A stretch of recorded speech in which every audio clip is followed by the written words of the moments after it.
A volta do Talibã é o fim da esperança, significa volta ao passado, né? A um regime que é rudimentar.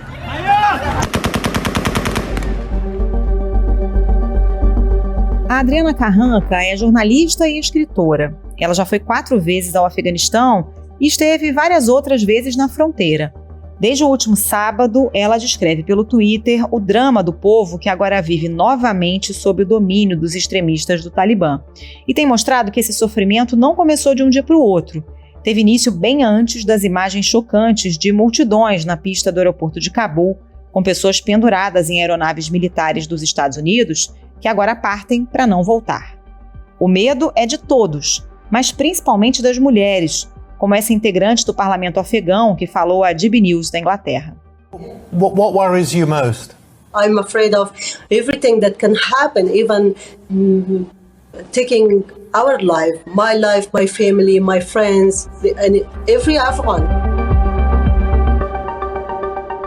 Aqui do Brasil, a Adriana manteve contato nas últimas horas com jovens que entrevistou durante as suas viagens ao Afeganistão, onde retratou um país que, aos poucos, foi perdendo a confiança na proteção dada pelas tropas dos Estados Unidos. Uma nação que, na verdade, acompanha há bastante tempo o aumento progressivo da influência do Talibã. Eu sou o Roberto Maltic, estou com a Carolina Moran e no Ao Ponto desta terça-feira, a Adriana Carranca explica de que forma a milícia tomou o controle do Afeganistão muito antes do projetado pelo presidente americano Joe Biden, e conta a história da Mina, uma jovem estudante de música que não conseguiu dinheiro para sair do país, enquanto esse sonho ainda era possível. Fique com a gente.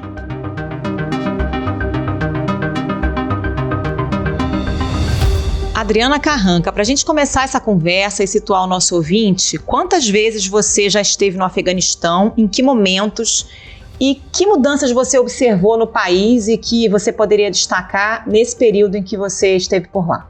Olha, eu estive no Afeganistão a primeira vez em 2008 como repórter para fazer um especial que era justamente para falar sobre a guerra do Barack Obama. O presidente Barack Obama foi eleito em 2008, assumiria em 2009 e a gente acreditava, como de fato foi, que o Afeganistão seria a guerra do Obama. O Iraque, na época, o Saddam Hussein já havia sido retirado, né? Já havia ali um governo do Iraque que era aliado dos Estados Unidos, embora ainda houvesse muita violência, se acreditava que o Iraque já estava num declínio em termos de ofensiva. Então, o Afeganistão seria realmente a guerra do presidente Barack Obama. O Bin Laden não tinha sido encontrado, já tinha ali 7 anos de guerra, né? Depois eu voltei em 2011, 2012, 2014, eu também tive em 2012 do lado paquistanês, que foi para fazer a história da Malala Yousafzai, que embora seja paquistanesa, né, viva do outro lado da fronteira, essa fronteira ela foi delineada entre o Afeganistão e o Paquistão, é uma longa fronteira, ela foi delineada pelos britânicos e praticamente para quem vive lá ela não existe. Essa região toda é uma região bastante tribal e que é ocupada predominantemente pelos pashtuns, que é a etnia predominante ali no Afeganistão. Então, praticamente, você ir para o outro lado da fronteira é como estar ali. Eu estava, inclusive, no Afeganistão quando o Bin Laden foi morto pelos Estados Unidos e atravessei essa fronteira para o Paquistão, estive lá na casa onde ele ficou os últimos anos. E a diferença que você sente que é muito clara, em 2008 ainda havia muita esperança. Era um clima completamente diferente dos jovens, né? Eles começavam a sentir os benefícios da chegada dos estrangeiros e de dinheiro, muito investimento em ações de assistência humanitária que realmente eram necessárias e também projetos, né? Eu entrevistei, por exemplo, meninas que estavam treinando para as Olimpíadas, meninas boxeadoras, e elas treinavam no mesmo estádio em que os talibãs executavam mulheres durante o regime, né? Mulheres que tinham cometido, segundo as suas traduções, crimes, o que eles consideravam crimes, como adultério, por exemplo, ou eram acusadas disso. E as meninas quiseram treinar ali como uma forma de resistência. Depois, as outras vezes que eu voltei, já em 2011, eu estava lá mesmo antes da morte do Bin Laden, você já sentia um ressentimento, uma mágoa, um desânimo, né? Ali eles já perceberam que os Estados Unidos de novo abandonariam o país e se retirariam, e o desenvolvimento não chegaria, não havia chegado em 10 anos de guerra, não chegaria mais. Então, acho que isso é o principal. Ali eu já percebo as pessoas me pedindo ajuda, por exemplo, para deixar o país. Muita gente pedindo ajuda em dinheiro ou em convite, né, para você sair do país. É muito difícil para os afegãos saírem do país. E depois disso, já 2013, 2014, você tem os afegãos como segunda maior população de refugiados, atrás apenas dos sírios. Eles começam a deixar o país em massa. Só que como os holofotes estavam voltados todos para a Síria, depois da Primavera Árabe, principalmente para a Síria, também para o Iraque, os afegãos, os países desenvolvidos, Estados Unidos, inclusive, e também a Europa, fecharam as portas para os afegãos. Milhares foram deportados e sem terem para onde voltar e para o que voltar, porque eles haviam vendido tudo para poder pagar os atravessadores que os colocariam naquela travessia, naqueles barcos. Muitos morreram naquela travessia do oceano para chegar até a Grécia e de lá para o restante da Europa. Right now I'm receiving calls that I have to run, and this is the bad situation. Unfortunately, they are raping women and they are killing men. Adriana, os relatos, especialmente das mulheres, são muito angustiantes, né? Como esse que a gente acaba de ouvir de uma jovem que falou a uma televisão inglesa sobre o estupro de mulheres e a execução de homens. O que você ouviu das pessoas com as quais conversou lá em Cabul nas últimas horas? Eu tentei nos últimos dias falar, estava um pouco difícil, não sei como é que estava a condição de internet, de conexão, mas eu consegui falar hoje de manhã com alguns jovens, justamente desses grupos de jovens brilhantes, que tinham consciência de que a ajuda americana não duraria para sempre e agarraram assim, as oportunidades com unhas e dentes. Eu chorei até com uma menina, Mina. A Mina é uma jovem, eu entrevistei ela quando ela tinha 8 anos e ela está com 18 agora. Naquela época ela estava começando a escola de música. Essa escola era de um afegão que havia se refugiado na Austrália durante o regime soviético e depois, com a entrada dos americanos, voltou ao país. Isso aconteceu muito, foi bonito de ver. Voltou ao país para investir no país, já que havia então segurança, também com essa esperança, né, de que os Estados Unidos transformariam o país. Voltou ao país para financiar alguns projetos e ajudar os afegãos a se desenvolverem. E a escola está fechada. Hoje eu falei com ela, ela disse que está trancada em casa, que as famílias estão sitiadas. Essa é a situação de várias jovens. Ela foi aceita na Universidade de Michigan para estudar música, mas não saiu a tempo do Afeganistão, porque não tinha dinheiro. Ela ganhou bolsa integral, mas ela não tinha dinheiro para passagem, não tem ainda, e está no Afeganistão, está desesperada. Principalmente esses jovens urbanos, as mulheres, né, meninas, estão desesperadas porque é isso, é o que eu disse, o sonho acabou. Ela tem chance de viver esse sonho em Cabul nesse momento sob o Talibã? Não, de jeito nenhum. O Talibã é um grupo formado majoritariamente por analfabetos.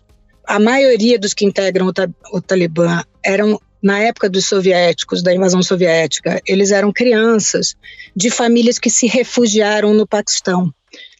Os Estados Unidos fizeram aquela estratégia de combater o comunismo, né, combater o avanço soviético. Eles não queriam entrar em guerra diretamente com a União Soviética, eles fizeram isso através do Paquistão, dando financiamento em dinheiro, arma e treinamento, mas através do Paquistão. Como muitas famílias se refugiaram ali, porque é muito fácil atravessar essa fronteira, o Paquistão recrutou essas crianças principalmente nos campos de refugiados.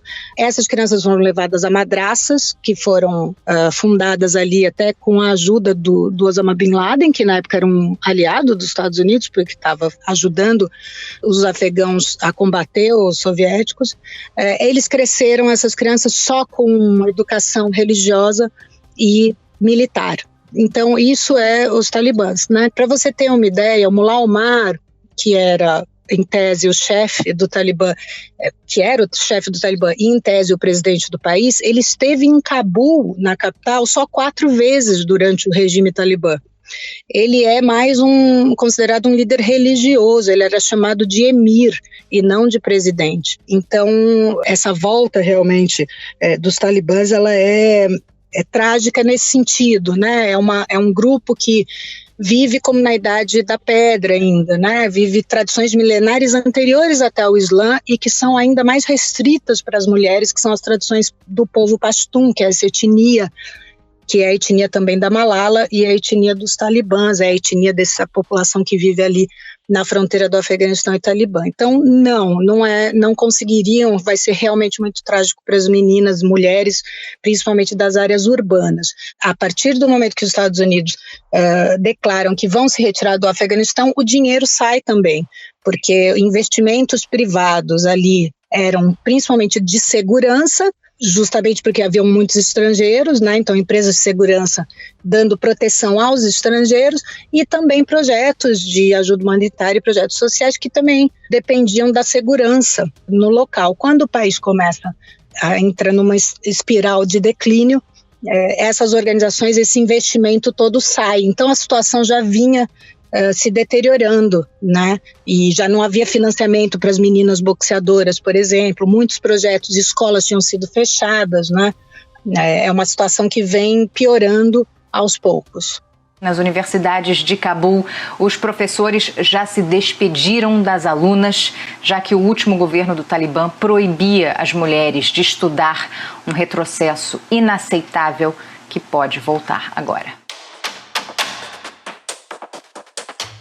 Então, pelo que você está dizendo, nesses 20 anos de ocupação americana, o Talibã nunca foi de fato banido, né? Quer dizer, o governo central ocupava ali Cabul, as principais cidades, mas o Talibã continuava existindo nas áreas mais rurais do Afeganistão, é isso?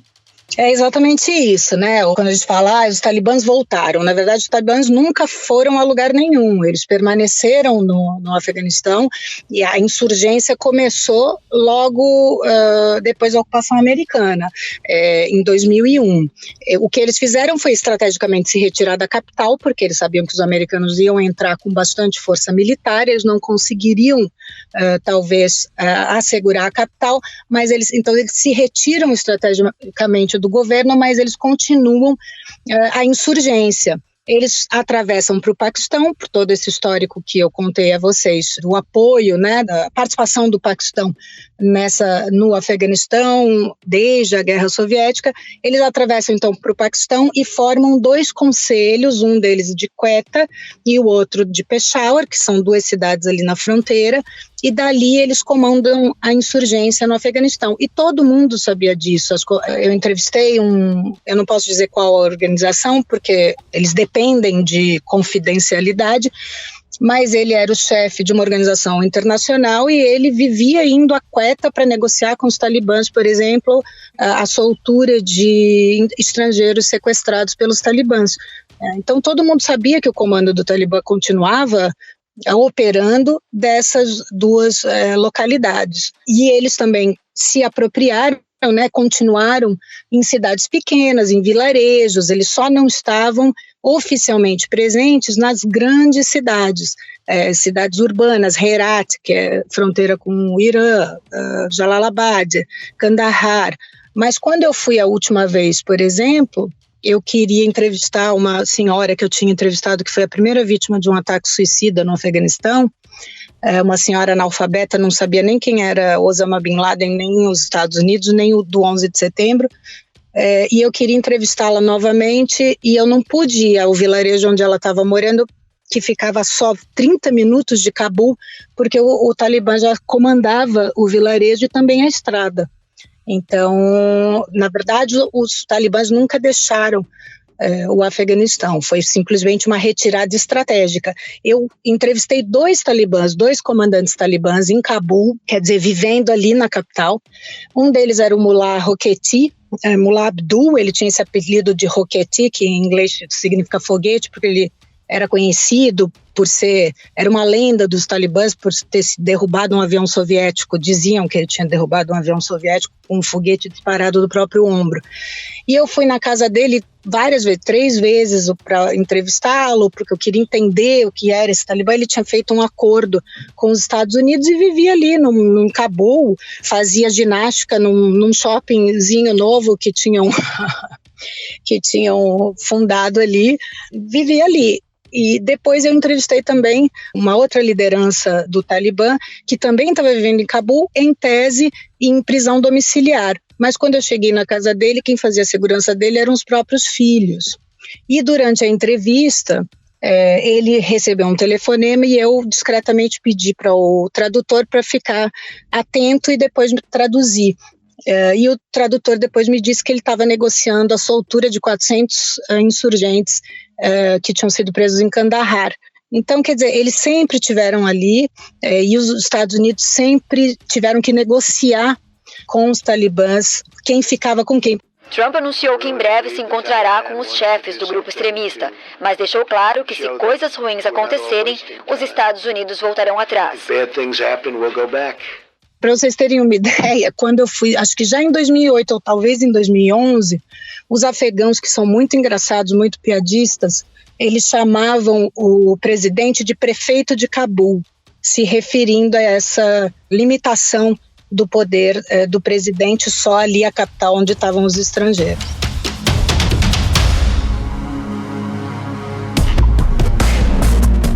Você consegue enumerar os erros dos Estados Unidos para que a situação chegasse até o ponto que chegou?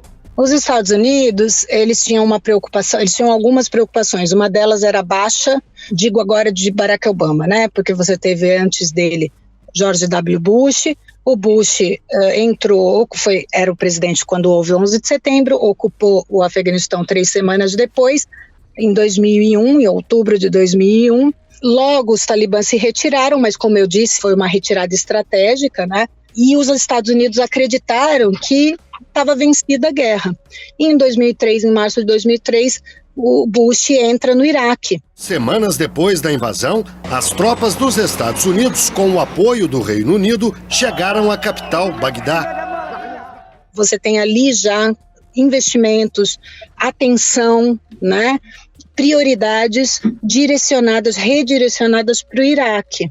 E o Afeganistão fica um pouco abandonado. Nesse momento, o Talibã começa a tomar vantagem disso, né? E começa a avançar. Então, isso foi um primeiro erro, essa distração, esse desvio de atenção para o Iraque. Quando o presidente Barack Obama é eleito, ele tinha 2 preocupações. As guerras, os americanos já estavam muito contra as 2 guerras. Ele havia feito uma promessa de campanha de retirar as tropas do Iraque e do Afeganistão, e a preocupação maior dele era isso, eram baixas americanas, né? Haviam morrido milhares de soldados no Afeganistão, a insurgência era muito forte, os talibãs conhecem como ninguém aquelas montanhas, né? Então é um povo guerreiro, é um povo milenar, né? Que se mantém ali e venceu várias tropas que tentaram ocupar aquele lugar. E aí o Barack Obama investe então em drones, que são esses aviões não tripulados, principalmente porque você não precisa colocar tropa, né, no solo. Ele, em um primeiro momento, ele aumenta, logo que ele entrou, ele mandou mais 30 mil americanos para o Afeganistão, com a ideia de terminar a guerra, né, de fechar ali, resolver. Não consegue resolver e aí começa a investir em drones. Esses drones, do ponto de vista americano, dos Estados Unidos, eles tinham uma boa aceitação, porque você não precisa mandar seus jovens para o campo, você manda só o avião que não é tripulado, que bombardeia ali algumas regiões. Só que eles erraram, o drone ele não tem precisão para bombardeio, então houve muitas vítimas civis desses bombardeios americanos que se intensificaram muito no governo Barack Obama. Muitos civis morreram, houve erros de alvo, houve ataque ao hospital da Cruz Vermelha, da Médicos Sem Fronteira, onde se acreditava ter insurgentes, não era, foi um erro. Houve mais de 40 mortos num casamento, que também eram só civis, e isso criou um ódio mesmo, né? Intensificou o ódio contra os Estados Unidos, que eles viam como apenas vindo pelo céu e jogando bomba no Afeganistão e matando civis. E o terceiro erro foi não investir tanto quanto ou mais em desenvolvimento e nas instituições, fortalecer as instituições e principalmente nas novas gerações que nasceram já com a revolução da internet, já com bastante contato com o mundo e que não queriam esse isolamento do Afeganistão, não queriam o Talibã, não querem o Talibã.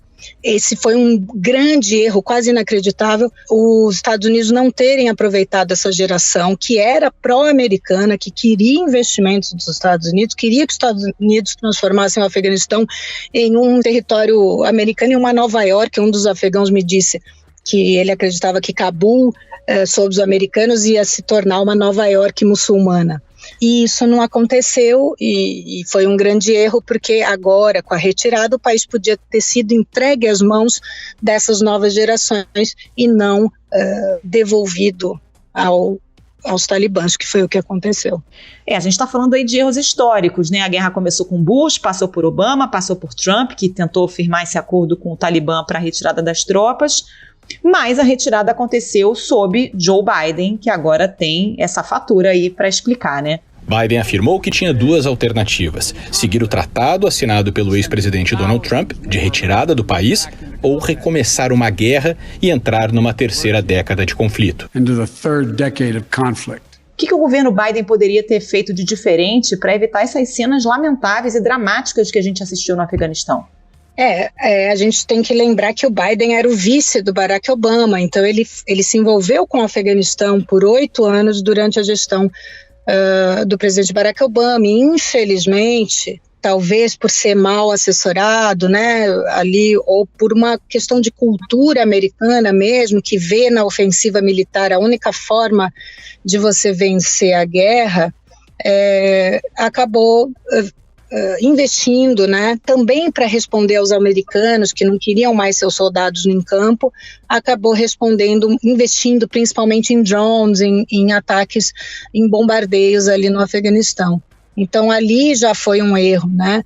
Agora, claro, ele vai ter que lidar com essas imagens. Politicamente isso é muito ruim para ele, é ruim para os Estados Unidos, porque fortalece o presidente Donald Trump, que foi o pior presidente da história americana, e também tem consequências de longo prazo, né? Quando você olha para o 11 de setembro, ele tem origem lá na ocupação soviética, né?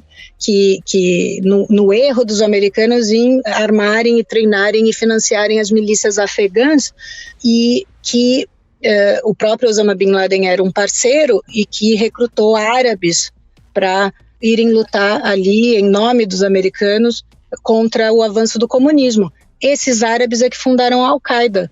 O Osama Bin Laden era um deles. Ele era tido como um herói no início, durante a guerra contra os soviéticos. Só que depois ele se voltou contra os Estados Unidos e funda a Al-Qaeda. E aí a gente sabe o que aconteceu, que foi o 11 de setembro. Então isso que está acontecendo hoje no Afeganistão, ele vai ter consequências para os Estados Unidos de muito longo prazo em termos de terrorismo, né?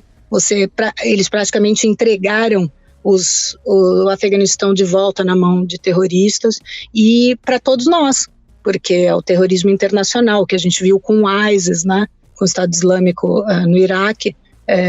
Não tenho dúvida que isso vai ter consequências longas e difíceis para todo mundo.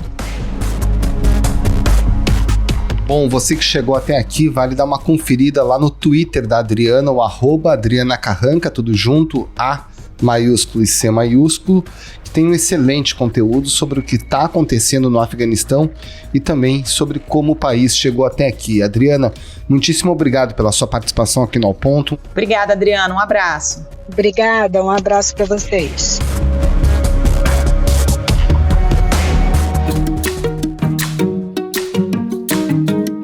Esse foi o Ponto de hoje, o podcast diário da redação do Globo. Nessa conversa a gente conta com a participação de toda a equipe do jornal, as mesmas pessoas que levam até você informação e análise de qualidade todos os dias. Quer saber mais? Assine o Globo. Acesse assineoglobo.com.br e confira todas as notícias e reportagens especiais. A edição é do João Guilherme Lacerda. Tchau. Até mais.